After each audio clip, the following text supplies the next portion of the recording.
ഇന്നത്തെ നമ്മുടെ റെസിപ്പി ഒരു നേന്ത്രപ്പഴം വീട്ടിലുണ്ടെന്നുണ്ടെങ്കിൽ കുട്ടികൾ സ്കൂൾ വിട്ട് വരുമ്പോൾ ഉണ്ടാക്കി കൊടുക്കാൻ പറ്റിയിട്ടുള്ള അടിപൊളി ടേസ്റ്റുള്ള ഒരു സ്നാക്സിൻ്റെ റെസിപ്പിയാണ്. അപ്പോൾ അതെങ്ങനെ ഉണ്ടാക്കിയെടുക്കാൻ നോക്കാം. അതിന് മുന്നായിട്ട് ഈ ചാനൽ ആദ്യം നിങ്ങൾ കാണുന്നുണ്ടെങ്കിൽ നിങ്ങൾക്ക് ഇഷ്ടമായെന്നുണ്ടെങ്കിൽ പ്ലീസ് ഒന്ന് സബ്സ്ക്രൈബ് ചെയ്ത് സപ്പോർട്ട് ചെയ്യണേ.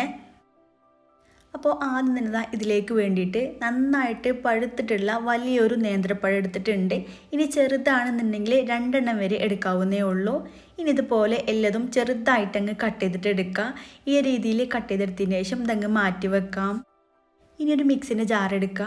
ഇതിലേക്ക് ഒരു 1/4 കപ്പ് പഞ്ചസാര ചേർത്ത് കൊടുക്കാം. ഇതൊന്ന് പൊടിച്ചെടുക്കാൻ വേണ്ടിയിട്ടാണ്. കൂടെ തന്നെ ഇതിലേക്ക് ഒരു 3 ഏലക്കായൻ്റെ കുരു മാത്രമായിട്ട് ചേർത്ത് കൊടുക്കുക. ഇതിൻ്റെ ആ ഒരു തൊണ്ട് നമുക്ക് ഇതിലേക്ക് ആവശ്യമായിട്ടില്ല. അതും കൂടെ ചേർത്ത് കഴിഞ്ഞാൽ നന്നായിട്ടങ്ങ് പൊടിച്ചെടുക്കാം. നല്ല ഫൈനായിട്ട് പൊടിച്ചെടുത്തിട്ടുണ്ട്. ഇതങ്ങ് മാറ്റി വെക്കാം. ഇനി ഒരു പാൻ വെച്ച് കൊടുക്കുക. തീ ഓൺ ചെയ്ത് കൊടുത്തതിന് ശേഷം മീഡിയം ഫ്ലെയിമിൽ ഇട്ട് കൊടുക്കുക. ഇതിലേക്ക് 1 ടീസ്പൂൺ നെയ്യ് ചേർത്ത് കൊടുക്കാം. നെയ്യിൻ്റെ ഫ്ലേവർ ഇഷ്ടമുള്ളവർക്ക് 1-2 ടീസ്പൂൺ വരെ ചേർത്ത് കൊടുക്കാവുന്നേ ഉള്ളൂ. നെയ്യ് നന്നായിട്ട് മെൽറ്റായിട്ട് വന്നാൽ നേരത്തെ കട്ട് ചെയ്ത് വെച്ചിട്ടുള്ള ആ ഒരു നേന്ത്രപ്പഴം മൊത്തത്തിൽ അങ്ങ് ചേർത്ത് കൊടുക്കാം. ഇനി എല്ലാം കൂടെ നന്നായിട്ടങ്ങ് മിക്സ് ചെയ്ത് കൊടുക്കാം.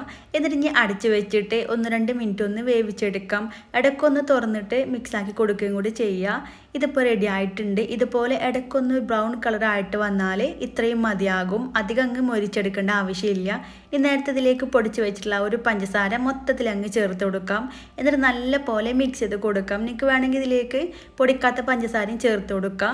ഇതുപോലെ അടച്ച് വെച്ച് കൊടുക്കുക. 1-2 സെക്കൻഡ് കൊണ്ട് തന്നെ പെട്ടെന്ന് ഇത് മെൽറ്റായിട്ട് കിട്ടും. അതിന് വേണ്ടിയിട്ടാണ് പൊടിച്ചിട്ട് ചേർത്ത് കൊടുത്തിട്ടുള്ളത്. എല്ലാം കൂടെ ഒന്ന് മിക്സ് ആക്കിയിട്ട് എടുക്കാം. ഇനി ഇതിലേക്ക് ചിരകിയെടുത്തിട്ടുള്ള ഒരു 1/2 കപ്പ് തേങ്ങയും കൂടെ ചേർത്ത് കൊടുക്കാം. തേങ്ങൻ്റെ അളവ് നിങ്ങൾക്ക് വേണമെങ്കിൽ കൂട്ടിയിട്ടും കുറച്ചിട്ടൊക്കെ എടുക്കാവുന്നേ ഉള്ളൂ.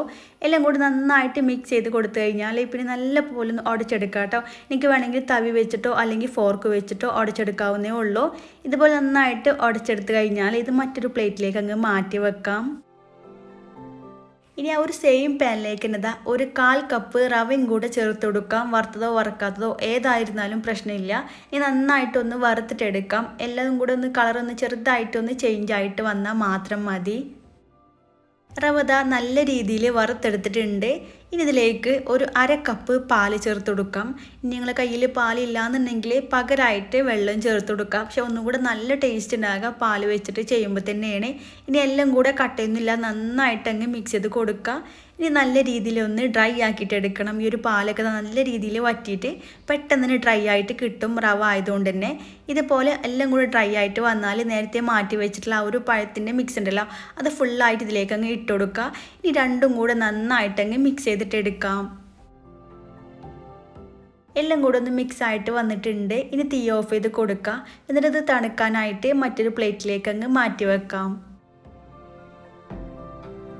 ഇനി ഇത് ചെറുതായിട്ടൊന്ന് ചൂടാറി കഴിഞ്ഞാൽ നല്ല പോലെ ഒന്ന് കുഴച്ചെടുക്കുക. ഇതുപോലെ നന്നായിട്ട് പ്രസ് ചെയ്തിട്ട് നല്ല രീതിയിലൊന്ന് കുഴച്ചിട്ടെടുക്കാം. ഈ ഒരു രീതിയിൽ നന്നായിട്ട് കുഴച്ചെടുത്തിട്ടുണ്ട്.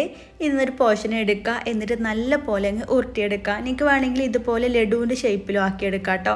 ഇങ്ങനെ വേണമെങ്കിൽ ചെയ്യാൻ ഞാൻ ഇതിനെ ചെറുതായിട്ടൊന്ന് പരത്തിയിട്ട് ഒരു സ്ക്വയറിൻ്റെ ഷേപ്പിലാക്കി എടുക്കുന്നുണ്ട്. ഇങ്ങനെ കാണാൻ ഭംഗിക്ക് വേണ്ടിയിട്ട് മാത്രമാണ് ചെയ്യുന്നത്. നിങ്ങൾക്ക് ഇഷ്ടമുണ്ടെങ്കിൽ എങ്ങനെ വേണമെങ്കിലും ഷേപ്പാക്കി എടുക്കുക. ഇതുപോലെ ചെയ്തെടുത്തിട്ടുണ്ട്. ഇത് നല്ല എളുപ്പമാട്ടോ ഇങ്ങനെ ചെയ്യാനായിട്ട്. ഒരു പ്ലേറ്റിലേക്ക് അങ്ങ് മാറ്റി വെക്കാം. ഇനി എല്ലാതും ഇതേ രീതിയിൽ ചെയ്തിട്ടെടുക്കാം. എനിക്ക് വേണമെങ്കിൽ ഇതുപോലെ കൗണ്ടർ ടോപ്പിൽ ഇട്ടിട്ട് ചെയ്യുകയാണെങ്കിൽ പെട്ടെന്ന് റെഡി ആയിട്ട് കിട്ടും. മൊത്തത്തിൽ ഇവിടെ ഷേപ്പാക്കി എടുത്തിട്ടുണ്ട്. ഇയാളെ വെച്ചിട്ട് ഏകദേശം ഒരു 10 എണ്ണത്തോളമാണ് കേട്ടോ കിട്ടിയിട്ടുള്ളത്. ഇതൊന്ന് ഷാലോ ഫ്രൈ ചെയ്തിട്ടെടുക്കുക. അതിനായിട്ട് സെയിം പാൻ തന്നെ എടുത്തിട്ടുണ്ട്. ഇതിലേക്ക് 1 ടീസ്പൂൺ നെയ്യ് ചേർത്ത് കൊടുക്കുക. നെയ്യൊന്ന് മെൽറ്റായിട്ട് വന്നാൽ റെഡിയാക്കി എടുത്തിട്ടുള്ള ആ ഒരു സ്നാക്സ് ഇതുപോലെ അങ്ങ് നിരത്തിയിട്ടങ്ങ് വെച്ച് കൊടുക്കാം. ഒറ്റ ട്രിപ്പിൽ തന്നെ ചെയ്തെടുക്കാൻ വേണ്ടി പറ്റും.